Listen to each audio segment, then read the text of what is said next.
이번 주 정치권 운명을 가릴 굵직굵직한 선거 결과를 앞두고 여야는 총력 여론전에 돌입했습니다. 네, 여당은 이변이 없으면 한덕수 총리가 내일 복귀할 거라고 전망했고 야당은 윤 대통령 탄핵을 촉구하는 광화문 천막당사를 열겠다고 밝혔습니다. 국회 연결해서 들어보겠습니다.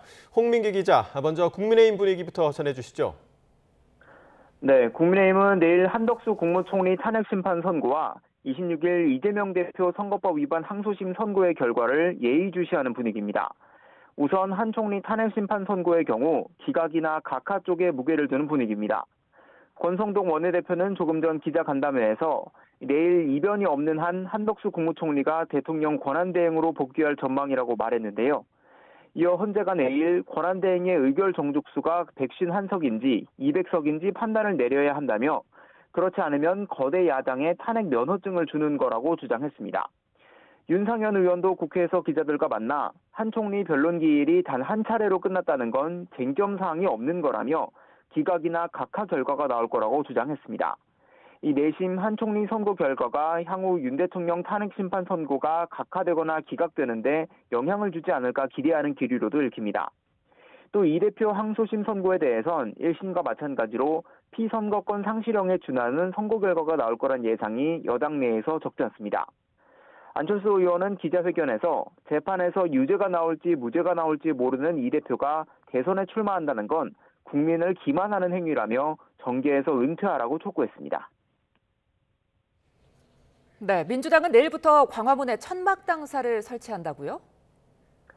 네, 박산대 원내대표가 오늘 오전 기자간담회에서 밝힌 내용입니다.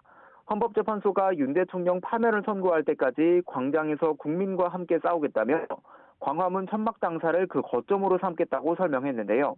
내일 오전 현판식을 열고 앞으로 당 최고위원회의 등 주요 회의를 천막당사에서 열 예정입니다.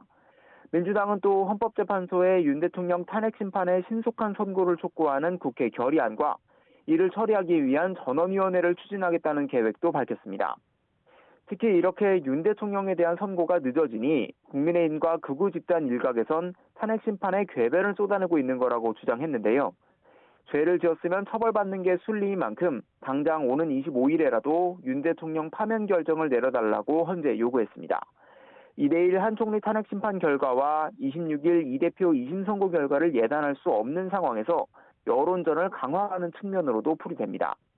국방위, 외통위 소속 민주당 의원들은 헌재 앞에서 기자회견을 열고 탄핵 선고가 지연되면서 대한민국이 외교 무대에 낭떠러지로 추락하고 있다며 신속한 파면을 촉구했습니다. 네, 또 여야 정치권은 산불 피해에 대해선 한 목소리를 냈죠? 네, 그렇습니다. 국민의힘 신동욱 수석대변인은 진화 작업 중 유명을 달리한 분들에게 거듭 명복을 빈다며 소방당국과 해당 지방자치단체 등이 주민 안전에 만전을 기해달라고 요청했습니다. 또 산불 진화와 인명보호를 위해 당 차원의 지원을 아끼지 않겠다고 강조했는데요. 민주당 김성회 대변인도 서면 브리핑을 통해 계속되는 산불 인명피해에 애통함을 금할 길이 없다며 정부와 지자체에 각별한 유의를 당부한다고 밝혔습니다. 국회 농해수위 소속 민주당 의원들은 인명피해가 더 발생하지 않도록 총력을 기울여주길 바란다며 근본적인 대책 마련에 나서겠다는 입장을 냈습니다. 지금까지 국회에서 YTN 홍민기입니다.